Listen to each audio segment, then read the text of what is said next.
श्री स्वामी समर्थ. पितृपक्षात करा हे उपाय, पितृदोष कमी होईल.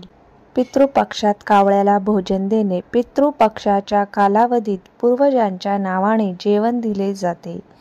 एक पान गच्चीत ठेवून कावळ्याला ते खाण्यासाठी बोलवले जाते. शास्त्रानुसार पितृपक्षात कावळ्याला खायला देणे किंवा जेवायला देणे अत्यंत शुभ असून तुम्हाला दोषातून तसेच ऋणातून मुक्ती मिळते.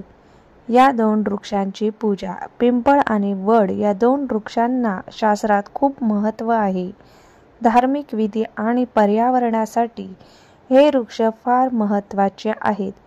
पिंपळ 100% ऑक्सिजन देतो आणि प्राणवायूशिवाय आपण जगू शकत नाही. त्यामुळे कावळ्यांना जेवू घालून आपण निसर्ग ऋण देखील कमी करतो.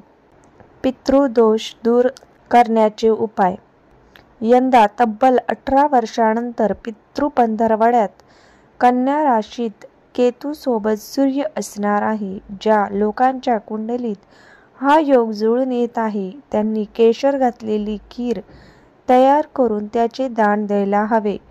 जर तुम्हाला पितृदोषाचा त्रास होत असेल तर या उपायासह दानधर्म करा.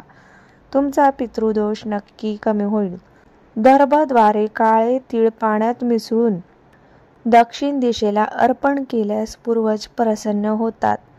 तसेच काही विशेष तिथीमध्ये श्राद्ध केल्यास पितृदोषातून मुक्ती मिळते.